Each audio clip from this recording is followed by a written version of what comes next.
एक ही धुन, बस अब बाप समान बनना है, बाप समान बनना है। यज्ञ गवाह है इस बात का कि जब तक धुन नहीं लगाई गई तब तक संपूर्णता नजदीक नहीं आई। बाबा ने धुन लगा दी थी जब संदेशी ने कहा, बाबा ऊपर बिल्कुल आपके जैसा ही, आपका जैसे एक संपूर्ण रूप है, बहुत प्रकाशित है, बहुत तेजोमय है, आप में उतना प्रकाश नहीं है। संदेशी छोटी थी, सच्चे दिल से कह दिया, बाबा ने धुन लगा दी, मुझे संपूर्ण बनना है। इस धुन ने बाबा को परफेक्ट कर दिया। दीदी ने धुन लगा दी थी किस बात की? अब घर जाना है, अब घर जाना है, अब घर जाना है। इस धुन ने उन्हें संपन्न संपूर्ण बना दिया। दादी ने धुन लगा दी थी। दादी ने कौन सी धुन लगाई थी? अब कर्मातीत बनना है, कर्मातीत बनना है, कर्मातीत बनना है। दादी के इस धुन ने उन्हें कर्मातीत बना दिया। जब तक हम धुन नहीं लगाएंगे, अंदर से निरंतर ये आवाज आती रहे, करना है, बनना है, तब तक संपूर्ण नहीं बन पाएंगे। इसीलिए इस अग्नि को प्रज्वलित रखना, ये बुझने ना पाए, क्योंकि बाहर निकलते ही हजार बातें हैं, हजार कारण हैं जो हमारी इस अग्नि को धीमा करते जाएंगे। लेकिन हमें अपने अंदर इस धुन को, कि जो अग्नि प्रज्वलित हुई है, भट्ठी की अग्नि, लगन की अग्नि, तपस्या की अग्नि, इस अग्नि को मुझे भड़काते जाना है। और तब तक ये अग्नि प्रज्वलित रहे जब तक मैं बाबा के जैसी नहीं बन जाऊं, बाबा को प्रत्यक्ष ना कर लूं, बाबा की आशाओं को पूर्ण ना कर लूं। क्योंकि यही समय की मांग है, यही समय की मांग है कि हम अब अपने आप को झोंक दें। कितना वक्त बचा है हमारे पास? कितना वक्त है? यज्ञ को 90 ईयर्स हो गए, 90 साल हो गए। हम यज्ञ के 9 दशकोत्सव मना रहे हैं। कितना वक्त रह गया है हमारे पास सृष्टि को संपूर्ण बदलने में? एक झटका, एक इशारा, एक सेकंड में सब कुछ परिवर्तित हो जाएगा। हमारे पास जो वक्त है बहुत कीमती है, और ये कीमती वक्त हमें कुछ कह रहा है। समय की पुकार क्या है, इसे समझें, इसे सुने। क्योंकि जो समय की पुकार को सुनता है वही सरवाइव कर पाता है। जो समय की पुकार को सुनता है, समय के साथ चलता है, वही आगे बढ़ता है। उसे ही दुनिया देखती है, उसके सामने ही दुनिया झुकती है। और जो समय की पुकार को नहीं सुनता, वो पीछे रह जाता है, गर्दिश में चला जाता है, नष्ट हो जाता है।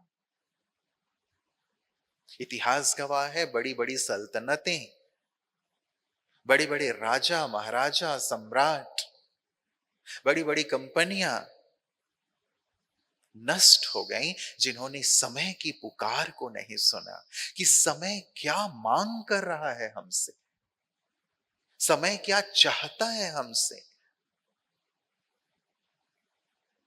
कहते हैं जो समय की पुकार को सुनता है,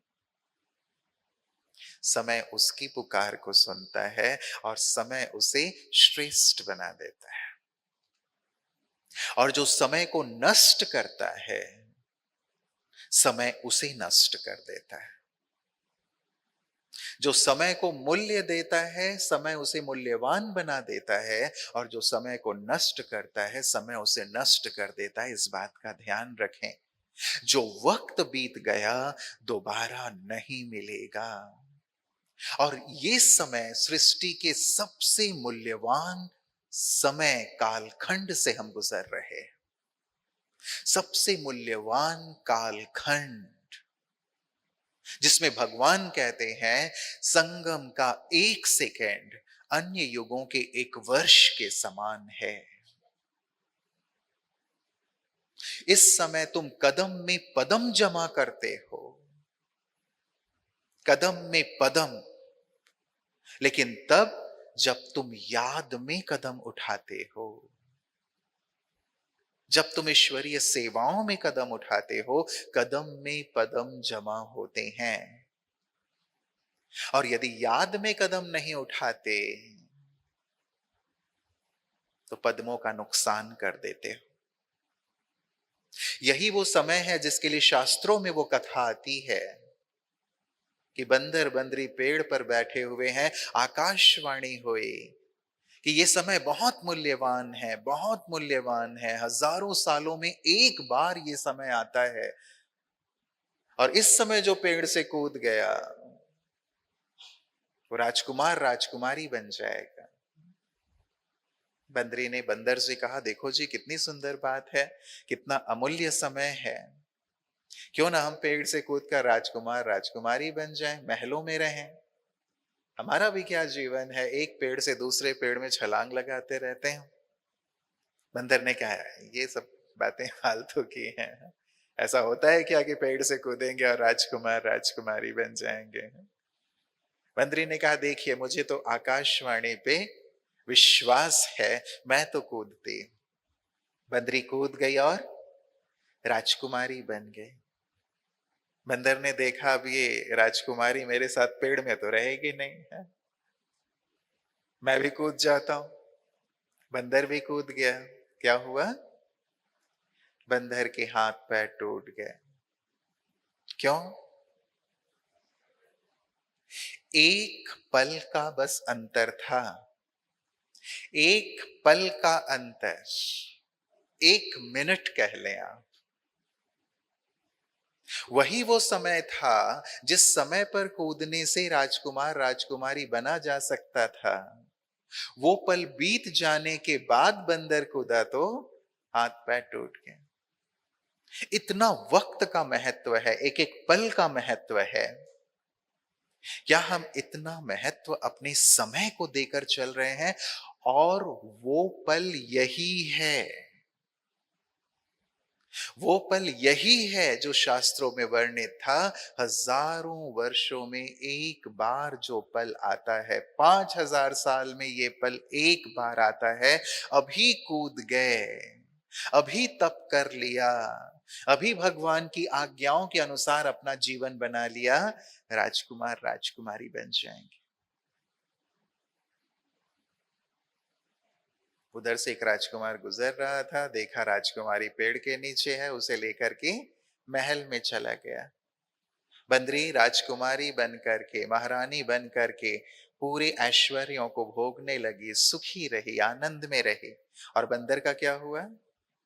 एक मदारी उधर से आ रहा था, देखा बंदर हाथ पैर टूटे हुए हैं, उसको पकड़ा और ले गया। जीवन भर उस बंदर को नचाता रहा।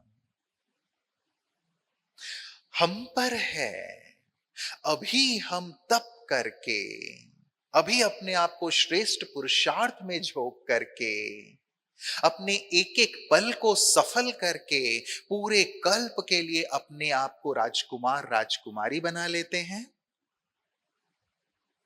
या फिर अभी गफलत की नींद सोकर, आलस्य अलबेलेपन में, पर चिंतन पर दर्शन में व्यस्त रह करके इस अमूल्य टाइम को नष्ट करते हैं, और फिर उस बंदर की तरह जीवन भर पूरे कल्प दूसरों के इशारे पर नाचते रहते हैं। दास दासी नाचते ही है ना इशारे पर।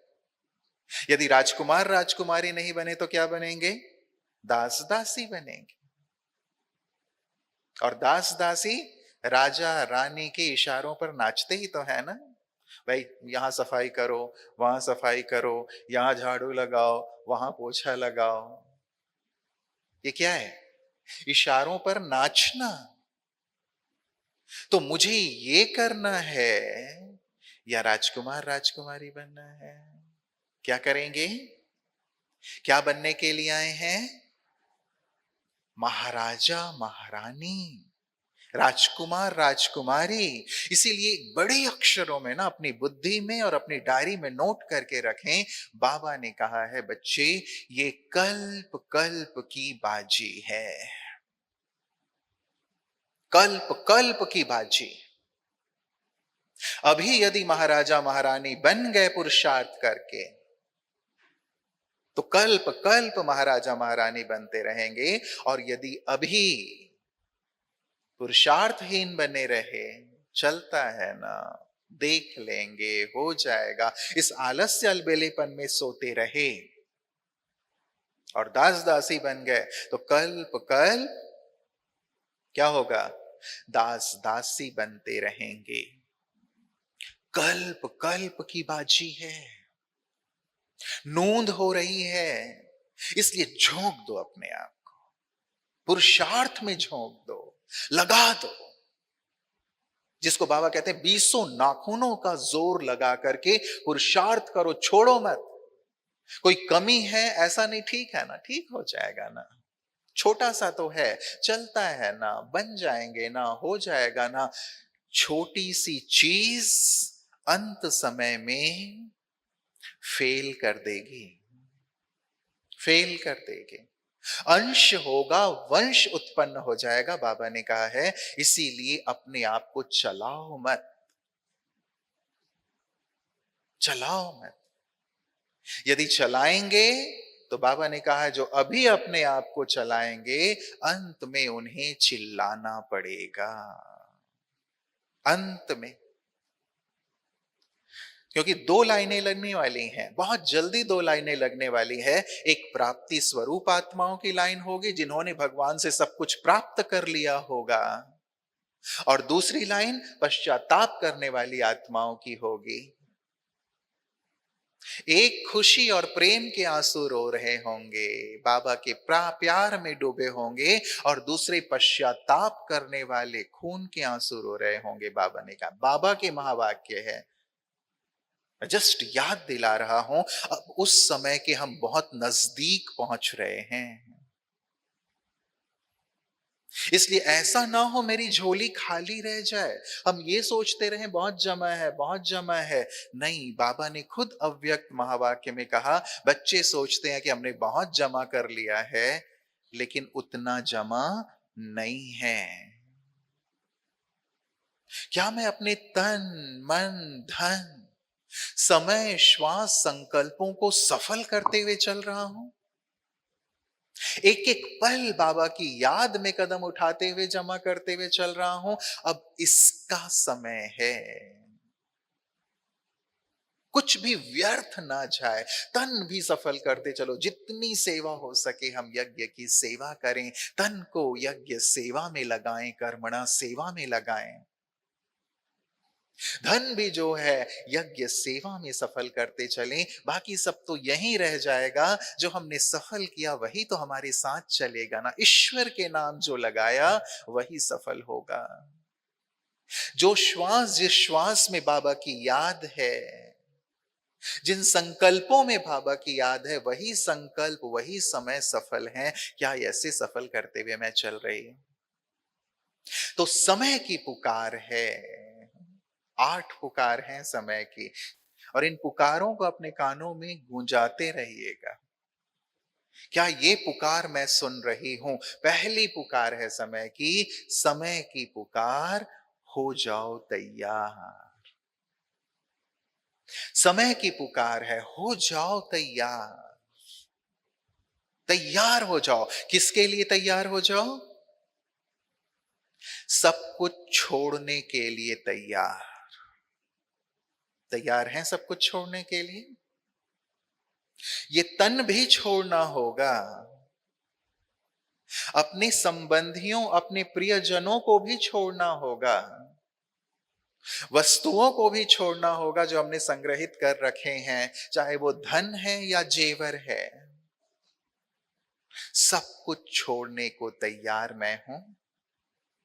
तन भी यदि छोड़ना पड़े, खुशी से तैयार हूं। प्रियजन मेरे जो हैं, जिनके साथ मेरा मेरा वाला लगाव है, उन सबको भी छोड़ना होगा ना। जो वस्तु मैंने संग्रहित कर रखे हैं, जेवर या धन, सब छोड़ना होगा, क्योंकि छोड़ करके ही तो चलना है ना। इस संसार में एक प्रावधान है, यहां से कुछ भी लेकर नहीं जाया जा सकता। या तो छोड़ कर जाओ या देकर जाओ। या तो यज्ञ सेवा में सफल करके जाओ देकर, या फिर छोड़कर यहीं जाओ। ले जाने की कोई व्यवस्था नहीं है। क्या मैं तैयार हूं सब कुछ छोड़ने के लिए? इतनी अनासक्त हो गई, कहीं ममत्व नहीं, क्योंकि यदि जरा भी कहीं ममत्व है, वो बांध लेगा, अंतमति सो गति नहीं होने देगा।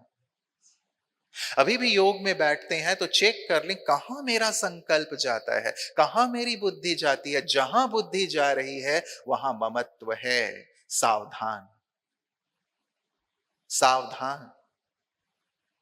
वहां से पुरुषार्थ से अपने आप को हल्का करते जाओ। बाबा ने कहा है सारे आधार टूटने हैं, और साथ ही घर चलने के लिए तैयार। तैयार हैं घर चलने के लिए? या अभी घर जाने की तैयारी हो रही है? कि भट्ठी पूरी हुई, बैग बैगेज बांधो, ये समेटो वो समेटो, हाँ अब घर जाना है, कितने बजे बस है, कितने बजे गाड़ी है, हाँ? ये तैयारी है या ऊपर चलने की तैयारी है? बाबा यदि कहें अभी कि बच्चे घर वर नहीं जाना है, अभी उस घर चलना है, तो कौन कौन तैयार है अभी? रियली सब तैयार? अपने लिए ताली बजा ले, बहुत सुंदर। ऑलमोस्ट सभी ने हाथ उठाया, लेकिन हृदय से पूछ। बाबा यदि अभी कहे बच्चे चलो, क्या मैं तैयार हूं? मुझे अपना घर याद नहीं आएगा? पूछो ऑनेस्टली। यदि हमने कुछ भी छिपा के रखा है ना, वो याद जरूर आएगा। यदि कहीं भी ममत्व है ना, मेरा है, वो याद जरूर आएगा। इसीलिए ना अच्छी साधना करना, मेरा कुछ नहीं है, मेरा कुछ नहीं, यही हमारी साधना है। और रोज रोज ये साधना यहां से जाने के बाद करनी है। बाबा ये तन भी आपका, बीमारियां भी आपकी, बीमारी भी बांधता है ना, बीमारी भी आपकी, आपको अर्पित। मेरी जिम्मेवारियां भी आपको अर्पित, बच्चे भी आपके, पतिदेव भी वो भी आपके, घर भी आपका, जेवर भी आपका, सब भले रखो लेकिन आपका है। इस भाव को जितना अपने अंदर भरेंगे, और मेरा बस एक बाबा, ये भाव होगा तो चलने को तैयार रहेंगे, एवर रेडी रहेंगे। पेपर टफ है, इसीलिए अपनी तैयारी देखो। एक अच्छा स्टूडेंट क्या करता है, एग्जाम से पहले अपने आप को देखता है कि मैं कितना तैयार हूं। तो एक पांचों तत्व फुल फोर्स में वार करेंगे, पांचों विकार फुल फोर्स में वार करेंगे। हम तैयार हैं? बाबा ने कहा यदि कोई भी विकार का अंश भी होगा ना, काम का अंश होगा, क्रोध का अंश होगा, लोभ का अंश होगा, मोह का अंश होगा, वो अंश वंश में तब्दील हो जाएगा। जैसे एक छोटी सी चिंगारी दावानल बन जाती है। एक छोटी सी चिंगारी बड़े से बड़े भवन को नष्ट कर देती है, जला के राख कर देती है। यदि छोटा भी सूक्ष्म अंश रह गया विकार का, पास नहीं होने देगा। मैं तैयार हूं, पांचों विकार फुल फोर्स में वार करेंगे। और तैयारी, मैं जय जयकार के लिए तैयार हूं। ना केवल हाहाकार होने वाला है आने वाले समय में, लेकिन जय जयकार। हम सब इष्ट देव देवियों के रूप में प्रत्यक्ष होंगे, बाबा प्रत्यक्ष होंगे। क्या उस जय जयकार के समय में पाठ बजाने के लिए मैं तैयार हूं? तैयार हूं। साक्षात्कार कराने के लिए तैयार हूं। भक्तों की मनोकामनाएं पूर्ण करने के लिए तैयार हूं। मैं ही इष्ट देवी हूं, मुझे ही भक्तों की मनोकामनाएं पूरी करनी है। क्या मैं तैयार हूं? या मैं खुद ही अपनी इच्छाओं कामनाओं में लगी हुई हूं? ये इच्छा, ये कामना, वो कामना। जिसके अंदर खुद कोई इच्छा होगी, वो दूसरों की इच्छा पूरी नहीं कर सकता। जिसके अंदर खुद कामनाएं होंगी, वो दूसरों की मनोकामनाएं पूरी नहीं कर सकता। मैं इष्ट देवी हूं। क्या मैं जय जयकार के लिए तैयार हूं? जय जयकार के लिए, साक्षात्कार कराने के लिए। और देवी कैसी होती है? पूरी तरह से बेदाग, पूरी तरह से अवगुणों से मुक्त, दाता। किसी से ईर्ष्या रखने वाली थोड़ी होती है देवी, है ना? दूसरों को देखने वाली तो नहीं होती। नहीं, तैयार हो। कई बार बच्चे पूछते हैं कि बाबा अंतिम समय कब आएगा, कब साक्षात्कार का पाठ शुरू होगा? बाबा हमसे पूछते हैं कि क्या तुम तैयार हो? एक बार बच्चों ने बहुत बोला तो बाबा ने एक सीन दिखाया संदेशी को। एक कर्टन खोल दिया, कहा कि ठीक है, देखो अंदर तुम तैयार हो रहे हो, बाहर तुम्हारे भक्त इंतजार कर रहे हैं, मैं कर्टन खोलता हूं। बाबा ने कर्टन खोल दिया और भक्तों को कहा, देखो ये तुम्हारे इष्ट देव देवी हैं। और इष्ट देव देवी क्या कर रहे थे? कोई तैयार हो रहा था, कोई कंघी कर रही थी, कोई काजल लगा रही थी, कोई पाउडर लगा रही थी, किसी का हाथ हिल रहा था, किसी का पैर हिल रहा था, किसी की आंखें हिल रही थी। बाबा ने कहा, देखो ये तुम्हारे इष्ट देव देवी है। भक्तों को कहा, तो भक्तों ने क्या कहा? नहीं नहीं नहीं नहीं, ये हमारे इष्ट देव देवी नहीं है। हमारे इष्ट देव देवी तो बिल्कुल अचल, अडोल, स्थिर, दिव्यता से संपन्न। ये सब तो हिल रहे हैं। तो यदि हम हिलते रहेंगे, हमारी स्थिति हिलती रहेगी, माया हमें हिलाती रहेगी, तो क्या हम साक्षात्कार करा पाएंगे? देवी मतलब स्थिर, स्थिर, शांत, भरपूर, तृप्त, तृप्त। ये स्थिति होगी। क्या ऐसी स्थिति हमारी हो गई? नहीं, तो ये समय की पुकार है, पहली पुकार, समय की पुकार। हो जाओ तैयार। इसके लिए हमें तैयार होना है। चेक करो कितने तैयार हैं। अंतिम समय कभी भी आ सकता है। अकाली मृत्यु का समय चल रहा है।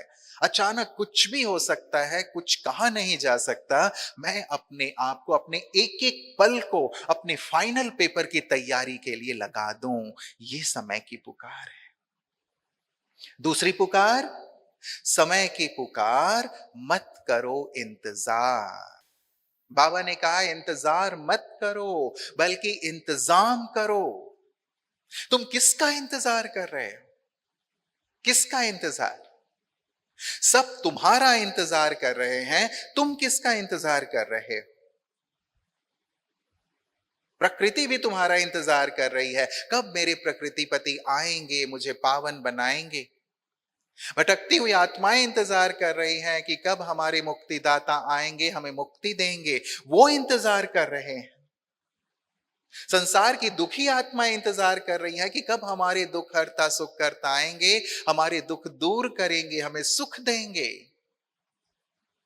एडवांस पार्टी हमारा इंतजार कर रही है, कब हमारे ब्राह्मण साथी आएंगे और हम साथ घर चलेंगे मुक्ति धाम। बाबा भी ऊपर बैठे हमारा इंतजार कर रहे हैं, कब मेरे बच्चे संपन्न संपूर्ण बन करके आएंगे। सभी हमारा इंतजार कर रहे हैं। हमें पूछना है, मैं किसका इंतजार कर रही हूं? किसका इंतजार? किसका? बाबा ने कहा है, तुम स्वयं को बदलो। किसी के बदलने का इंतजार मत करो। यदि तुम किसी व्यक्ति के बदलने का इंतजार करोगे, किसी परिस्थिति के बदलने का इंतजार करोगे, तो ना तो वो व्यक्ति बदलेगा, ना तो वो परिस्थिति बदलेगी, और ना तुम बदलोगे। ना तुम बदलोगे, जैसे हैं वैसे ही रह जाएंगे। इसीलिए बाबा ने स्लोगन दिया है, स्व परिवर्तन से विश्व परिवर्तन। तुम बदलोगे तो परिस्थितियां भी बदल जाएंगे, तुम बदलोगे तो व्यक्ति भी बदल जाएगा। इसीलिए हम फोकस करें स्व परिवर्तन पर, अपने परिवर्तन पर, किसी का इंतजार ना करें। अपने घर चलने का इंतजाम करें, तैयारी करें। तीसरी बात, समय की पुकार, बंद करो माया के द्वार। समय की तीसरी पुकार, बंद करो माया के द्वार। बाबा ने कहा माया को गेट आउट करो। अब माया हमारे घर में बार बार प्रवेश ना करती रहे, माया बार बार हमें पराजित ना करती रहे। अपने खिड़की दरवाजे अच्छी तरह बंद कर दें माया के लिए। देखें कौन से दरवाजे से, कौन से खिड़की से माया बार बार आती है, मुझे परास्त करती है। और आजकल सबसे बड़ा खिड़की दरवाजा है मोबाइल। मोबाइल से माया हमारे घर में बार बार प्रवेश करती रहती है। पर दर्शन, पर चिंतन, माया की प्रवेशता के लिए हम अपना द्वार खोल देते हैं। बंद करो माया के द्वार, जहां से भी व्यर्थ प्रवेश कर रहा है, दुनियादारी प्रवेश कर रही है, पुराना स्वभाव संस्कार जहां से ट्रिगर होता है, जागृत होता है, सभी खिड़की दरवाजे बंद करो। समय की पुकार है, बंद करो माया के द्वार। यदि हमने अभी माया को अपने अंदर से गेट आउट नहीं किया, तो माया हमें भविष्य के श्रेष्ठ पद से गेट आउट कर देगी। माया से दोस्ती नहीं। भले आधा कल तक वो आपकी सखी थी, सहेली थी, है ना, आपने अपनी मितानिन बना के रखा था उसको है ना, कि तुम्हारे साथ ही बैठूंगी खाऊंगी। हाँ, हमारे यहाँ होता है छत्तीसगढ़ में मितानिन, उसके साथ साथ रहना। हाँ, हर चीज। तो माया से अब उसको मितानिन नहीं बनाना है ना, अब उसे विदाई दे दो। भूत नहीं। कहां से प्रवेश होता है बाबा ने कहा है, आप स्वयं चेक करना, क्योंकि हरेक के अंदर माया के आने का द्वार, माया के आने की खिड़की अलग अलग है। लेकिन दो कॉमन खिड़की दरवाजे बाबा ने बताए हैं जहां से माया एंटर होती है, और वो है मैं और मेरा।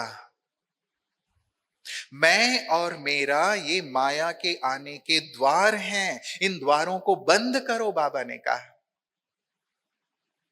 मैं देह भान का मैं बहुत बुद्धिमान हूं, मैं बहुत समझदार हूं, मैं बहुत अनुभवी हूं, मैं ये कर सकता हूं, मैं वो कर सकता हूं।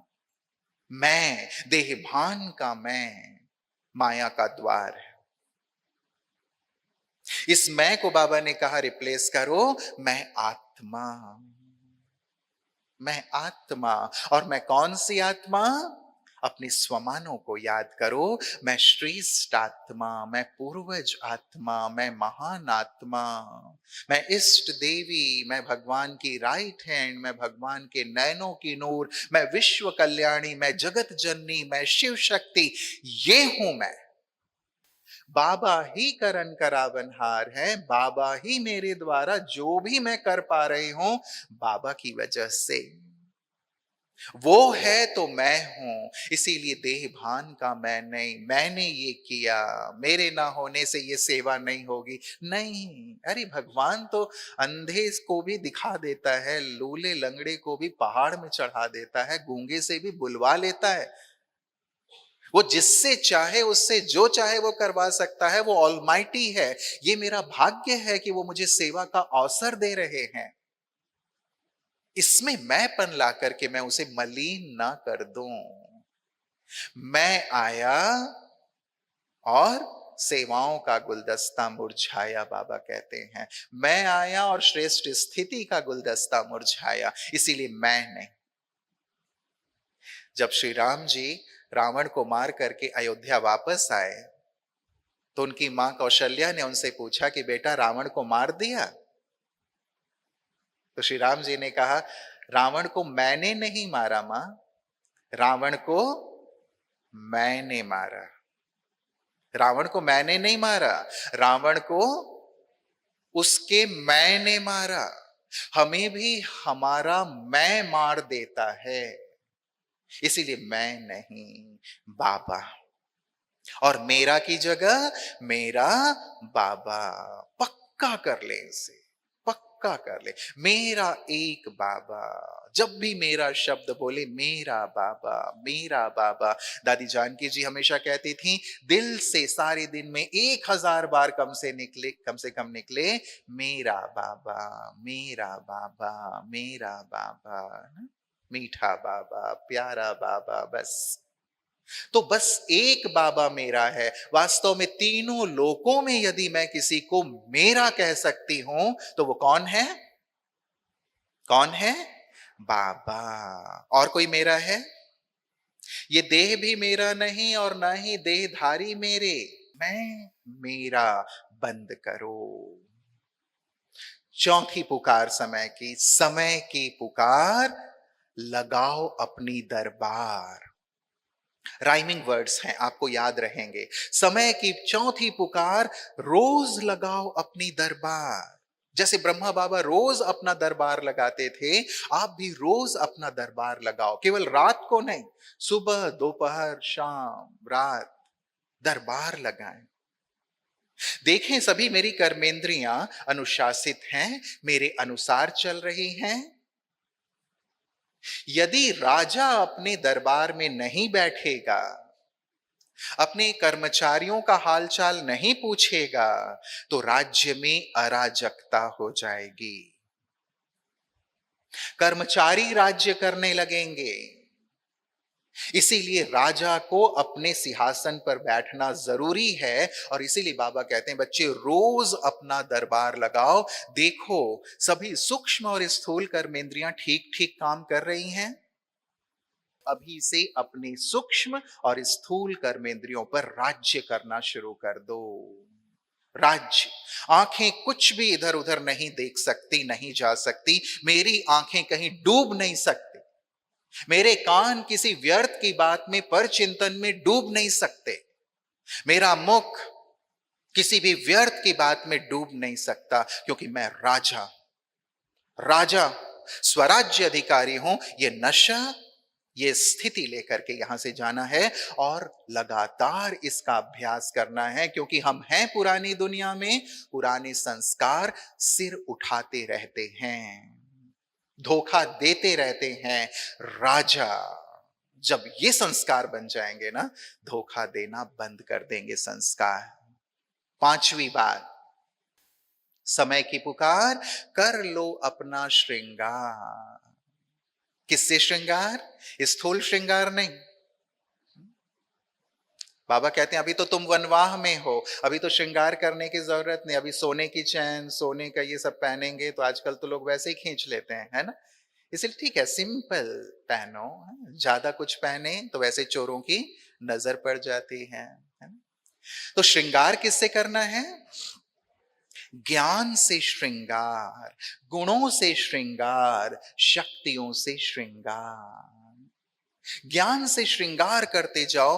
बाबा ने कहा है, जितना अभी तुम ज्ञान से श्रृंगारित होंगे, उतना वहां स्थूल रूप से तुम श्रृंगारित होंगे। जितना अभी तुम्हारे पास ज्ञान धन होगा, उतना सारे कल तुम्हारे पास स्थूल धन होगा। जितना गुणों से यहां संपन्न होंगे, उतने सर्व के दिलों पर राज्य करने वाले होंगे सारे कल। इसीलिए गुणों से अपना श्रृंगार करना है। देवताओं के हम 36 गुण कहते हैं। सर्व गुण संपन्न हमें सतयुग में जाके नहीं बनना है, यहां बनना है।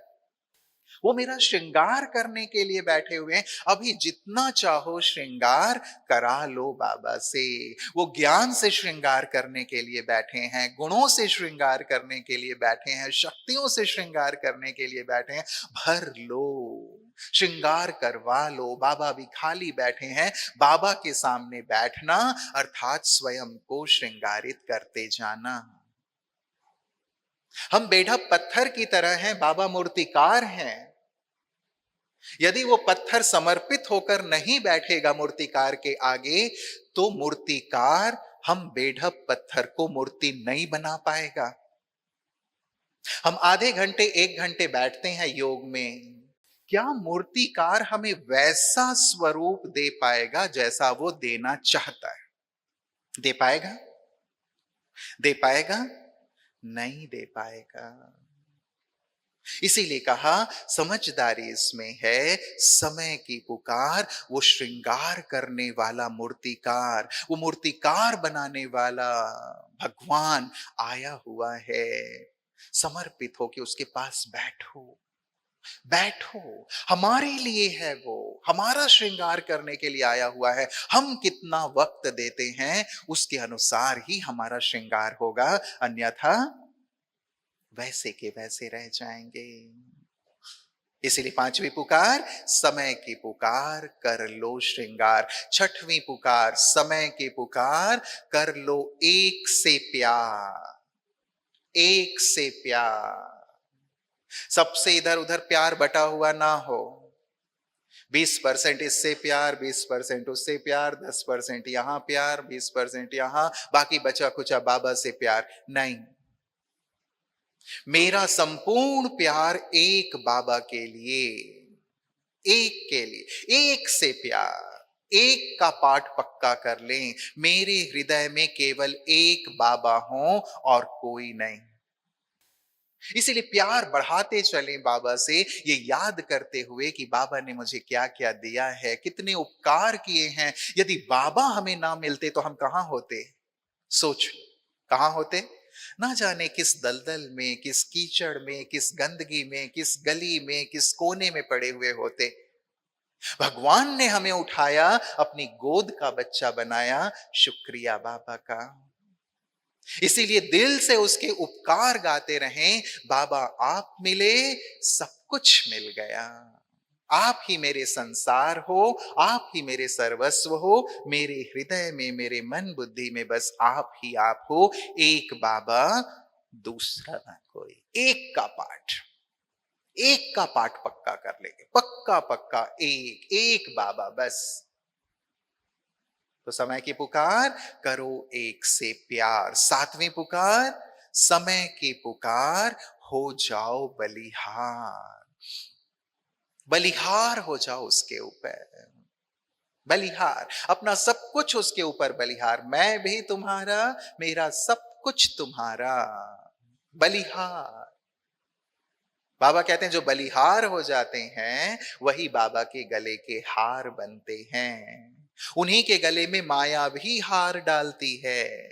चढ़ जाए बाबा के ऊपर, बलिहार हो जाएं। बलिहार का भाव मन बुद्धि से पूरी तरह अर्पित, इस भाव में कि सब कुछ तुम्हारा है, सब कुछ तुम्हारा। समय की पुकार, सातवीं पुकार, हो जाओ बलिहार, चढ़ जाओ। भगवान की प्रतिज्ञा भक्ति मार्ग में भी बताते हैं ना, तू मेरे मार्ग में आके तो देख, मैं तेरे सारे मार्ग ना खोल दूं तो कहना। तू मेरा बन के तो देख, मैं सबको तेरा ना बना दूं तो कहना।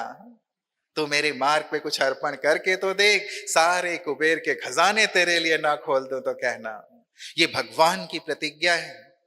जब हम बलिहार हो जाते हैं ना, वो भी अपनी सर्व शक्तियों के साथ, पूरे विश्व की बादशाही के साथ हमारे ऊपर बलिहार हो जाते हैं। इसलिए बलिहार हो जाओ। और आठवीं पुकार, समय की पुकार, समय की पुकार, सुनो चित्कार, चित्कार सुनो। आत्माएं पुकार रही हैं इस समय। जिसे बाबा कहते हैं कि बच्चे, बाबा को तो भक्तों की आवाज, दुखी अशांत आत्माओं की आवाज, उनकी चित्कार सुनाई देती है। पता नहीं तुम्हें क्यों सुनाई नहीं देती? क्यों सुनाई नहीं देती? क्योंकि हम बिजी हैं। हमने अपने आप को कहीं और बिजी कर लिया है। अब फ्री करो अपने आप को, अपने मूल कर्तव्यों को हमें करना है। सारी सृष्टि हमें पुकार रही है। भक्त आत्माएं हमें पुकार रहे हैं, सुनो चित्कार, ये समय की पुकार है। और चित्कार सुन के उन सबको सकाश देना है, उन सबका कल्याण करना है, ये हमारा दायित्व है। तो ये 8 पुकार समय की, इन्हें अपने अंदर अच्छे से रिवाइज करना। ये आठों पुकार अब सुनते हुए स्वयं को तैयार करना है, अपने श्रेष्ठ स्मृति में आ जाना है, अपने श्रेष्ठ दायित्वों को, अपने कर्तव्यों को पूर्ण करना है। ये समय की मांग है। और यदि हमने ये आठों पुकार नहीं सुनी तो एक नौवीं चीज होगी। क्या होगा पता है? यदि आठों पुकार नहीं सुनी तो पड़ेगी धर्मराज की मार। धर्मराज की मार, मार तो नहीं खानी है, धर्मराज की फटकार तो नहीं खानी है ना, नहीं ना, नहीं ना। इसीलिए इस आठों पुकारों को अच्छी तरह सुनेंगे, जीवन को भट्ठी बना लेंगे, अपने आप को श्रेष्ठ आसन पर स्थित कर लेंगे, जिस स्वरूप में भगवान हमें देखते हैं और जो वास्तव में हम हैं। और उस स्थिति के आसन पर सेट होकर अब हमें विश्व कल्याण के कर्तव्य में लग जाना है। यही समय की पुकार है।